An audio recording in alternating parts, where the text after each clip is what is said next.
Welcome to Garuda Telugu news. ఈరోజు వార్తలను ముఖ్యాంశాలు. డ్రైనేజీల్లో పూడికలు తీయించండి అంటూ స్థానికుల ఆవేదన.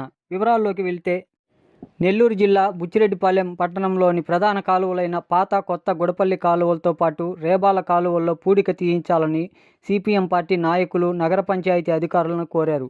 ఈ సందర్భంగా సిపిఎం నాయకులు మాట్లాడుతూ, గుడపల్లి కాలువల్లో సంవత్సరాల తరబడి పూడిక తీయకపోవడంతో పై వరకు పూడిపోయి ఉన్నాయని, దీనివల్ల మురికి నీరు ఎక్కడికక్కడే ఆగిపోయి పురుగులు, దోమలతో పాటు దుర్గంధం వెదజల్లుతోందని తెలిపారు. ఈ ప్రాంతంలో నివాసం ఉంటున్న ప్రజలు తీవ్రంగా ఇబ్బందులు పడుతున్నారని తెలిపారు. రాబోయేది వర్షాకాలం కావడంతో ఈ మురికి దోమలతో సీజనల్ వ్యాధులైన malaria, typhoid, chikungunya, dengue వంటి ప్రాణాంతక వ్యాధులు ప్రబలి ప్రజలు ప్రాణాలు కోల్పోయే ప్రమాదం ఉందని ఆందోళన వ్యక్తం చేశారు. ఇప్పటికైనా అధికారులు స్పందించి ఈ కాలువల్లో పూడికతో పాటు చెత్తా చెదారాలను, గడ్డిని తొలగించాలని కోరారు. ఈ కార్యక్రమంలో సిపిఎం పార్టీ నాయకులు, కార్యకర్తలు పాల్గొన్నారు. పట్టణ కమిటీ కార్యదర్శిని ఈరోజు మనకి అప్లికేషన్ ఇచ్చిన ముఖ్య ఉద్దేశం, గుడపల్లి కాలువ పాతది, కొత్తది రెండు పూర్తిగా డ్యామేజ్, పూర్తిగా చెత్త చెదారంతా పేరుకొని పోయి ప్రస్తుతం ఇప్పటికే ఆడ పురుగులు రకరకాల అన్నీ తేలాడుతుంది. దీంట్లో పాత గుడపల్లి కాలువ అయితే ఆడ ఆల్రెడీ ఇది బండ కట్టుండారు. దాని పైకి వచ్చి పురుగులను పైకి వచ్చి డ్యామ్ ఆగిపోయి అవతలకి పోని పరిస్థితి. నేనంతా మా కమిటీ తరఫున అందరం పోయి ఆడ విచారించి ఫోటోలు తీసుకొచ్చి దాని మీద అర్జీ ఇచ్చాం.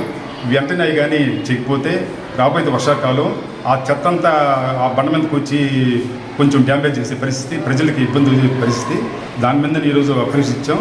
రెండోది ఏంటంటే, బుచ్చిరెడ్డిపాలెం ఈ సైడ్ కాలు డ్రైనేజీ పారిశుధ్యం కూడా 4 నెలలకు ఒకసారి 5 నెలలకు చేస్తున్నారు. కట్టడం చేయటం లేదు. చేసిన ఆ కుప్పలు కూడా వెంటనే ఎత్తటం లేదు. కనీసం బ్లీచింగ్ కూడా చల్లటం లేదు. దోమలు మొన్న సమ్మర్లో తగ్గినాయి, ఇప్పుడు మరీ దోమలు పెరిగినాయి గ్రామాల్లో. ఈ దోమలు ఇవ్వడానికి కూడా ఎటువంటి స్ప్రే చేయటం కానీ, గతంలో ట్రాక్టర్ మీద కొంచెం పెట్టి స్ప్రే చేస్తుండే అది లేదు. బుచ్చిరెడ్డిపాలెం నగర పంచాయతీలో ప్రధానంగా 3 మేజర్ డ్రైన్లు ఉన్నాయి. పాత గుడపల్లి కాలువ, కొత్త గుడపల్లి కాలువ, రేబాల కాలువలు. ఈ కొద్ది కాలంగా పూడిక దిగిపోవడం వల్ల పూడుకోపోయి ఉన్నాయి. మరి కొన్ని ప్రాంతాల్లో పూడిక పై వరకు పేరుకోపోయి ఉంది. దీనివల్ల ఆ ప్రాంతాల్లో దోమలు, పురుగులు విపరీతంగా ప్రబలిపోయి అంటురోగాలు వచ్చే ప్రమాదం ఉంది. వచ్చేది వర్షాకాలం కాబట్టి సీజనల్ వ్యాధులైన మలేరియా, టైఫాయిడ్, డెంగ్యూ లాంటి ప్రాణాంతకమైన వ్యాధులు ప్రబలే అవకాశం ఉంది. కాబట్టి ఈరోజు మేము ముందస్తుగా కమిషనర్ గారిని కలిసి ఆ కాలువల పూడికి తీయించేసి రాబోయే ప్రమాదాలని నివారించాల్సిందిగా మేము కోరాము. దాని మీద సార్తో మాట్లాడినప్పుడు సార్ ఉండి మేము కూడా ఎస్టిమేషన్ తయారు చేస్తున్నాం, తొందరలోనే పూడికి తీయించి రేపు వర్షాకాలంలో అవన్నీ రెడీ చేస్తామని చెప్పారు.